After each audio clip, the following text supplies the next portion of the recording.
আসসালামু আলাইকুম। বাড়িতে যখন বিশেষ কোনো অতিথি আসে বা ছোটখাটো কোনো সেলিব্রেশন হয়, তখন আমরা সবাই চাই স্পেশাল কিছু বানাতে। আর সেই স্পেশাল মানেই কিন্তু ইরানি মুর কাবাব। বাইরে থেকে ক্রিসপি আর ভেতর থেকে একদম তুলতুলে নরম আর জুসি। এই কাবাবটি একবার খেলে মুখে এর স্বাদ লেগে থাকবে সারা জীবন। খুব সহজ পদ্ধতিতে আজকের এই রাজকীয় রেসিপিটি আপনাদের সাথে শেয়ার করব। রুকসানা রান্নার গল্পে আপনাদের সাথে আছি আমি রুকসানা।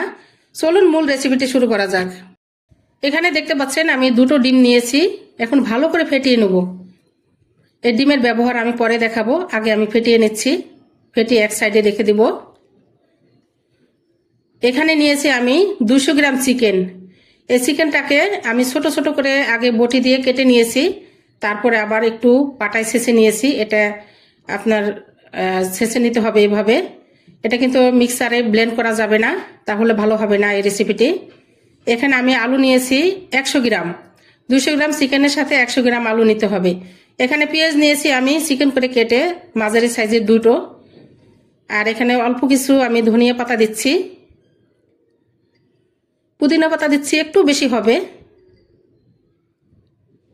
এখানে আমি আদা পেস্ট নিয়েছি 1 চা চামচ, রসুনও নিয়েছি 1 চা চামচ, আর এখানে কাঁচামরিচ নিয়েছি আমি 3-4টা কুচি করে কেটে। এখন এগুলো দিয়ে দিচ্ছি। এখন দিচ্ছি স্বাদ মতো লবণ, শুকনা মরিচের গুঁড়া 1 চা চামচ, 1 চা চামচের একটু কম হলুদের গুঁড়া, জিরার গুঁড়া দিচ্ছি এরকমই 1 চা চামচের একটু কম, আর গরম মশলার গুঁড়া দিচ্ছি 1 চা চামচ, আর লেবুর রস দিচ্ছি 1 চা চামচ। এখন আমি ভালো করে মেখে নিব। এটা এমনভাবে মেখে নিতে হবে যাতে কোনো চিকেনের দলা পেকে না থাকে ভিতরে, একদম যাতে ভালো করে মিশে যায়। এই চিকেন মুর কাবাব কিন্তু নামে শোনা যাচ্ছে অনেক অনেক বেশি কিছু উপকরণ লাগবে হয়তো, কিন্তু একদমই না। অনেক সহজ পদ্ধতিতে বানানো যায়। এটা ইরানের একটা রেসিপি, চিকেন মুর কাবাব। দেখুন এইভাবে আমি ভালো করে মেখে নিচ্ছি। এই কাবাবটা খেতে এত সুস্বাদু হয়। এখন আমি এখানে দিচ্ছি ওই যে ডিম আমি ফেটে রেখেছিলাম, ওখান থেকে 2 টেবিল চামচ ডিম দিচ্ছি। ডিম দিয়ে আবার আমি ভালো করে মেখে নিব। দেখুন মাখানোটা কিন্তু অনেক সুন্দর হয়েছে। এইভাবে ভালো করে মেখে নিচ্ছি। এটার কিন্তু বাইন্ডিংটা অনেক ভালো হয়েছে। এখন আমি একটা কাবাবের শেপ দিয়ে কাবাব বানিয়ে নেব। এভাবে ভালো করে 2 হাত ব্যবহার করে বানাতে হবে। এখন আমি ব্রেড কামে আগে কোল করে রাখবো সবগুলো বানিয়ে। এভাবে আমি ব্রেড কামের সাথে মাখিয়ে সুন্দর করে কোল করে নিচ্ছি। এভাবে সবগুলো বানিয়ে নিব। দেখুন আমার সবগুলো বানানো হয়ে গেছে। কত সুন্দর দেখাচ্ছে, আর খেতে না জানি কত মজা লাগবে। হয়ে গেছে, এখন আমি ভাজতে চলে যাব। আমি একটা কড়াই নিয়েছি, এখন দিয়ে দেব পর্যাপ্ত তেল।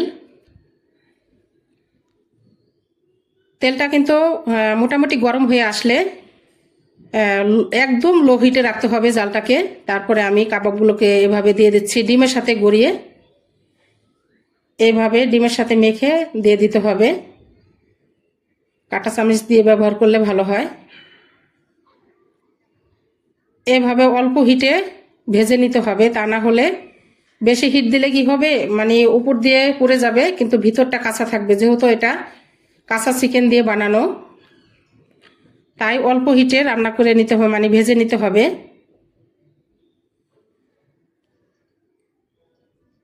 এভাবে আমি উল্টে দিচ্ছি। এখন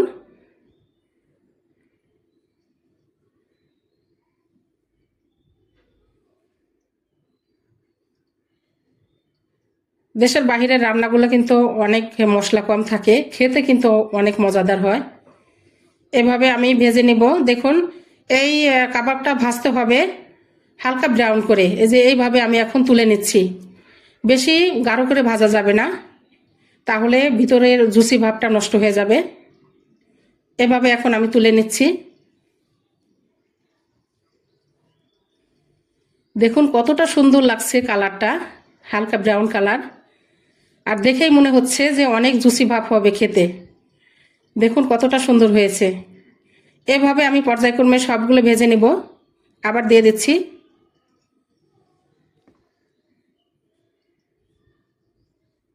এভাবে আমি সবগুলো ভেজে নিচ্ছি।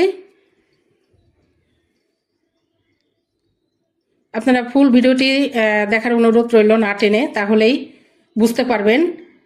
এই যে আমি এভাবে প্লেটিং করে নিচ্ছি, দেখুন কতটা সুন্দর হয়েছে। এখানে কিন্তু আমি আমের সস বানিয়েছি, আমি সেই ভিডিওটি দিব। দেখুন কতটা আকর্ষণীয় হয়েছে, অনেক ভালো লাগছে। আমার ভিডিওটি ভালো লাগলে অবশ্যই লাইক, কমেন্ট, শেয়ার বেশি বেশি করে দিবেন বন্ধুদের মাঝে। আর সবাই ভালো থাকবেন, আর অবশ্যই সাবস্ক্রাইব করতে ভুলবেন না।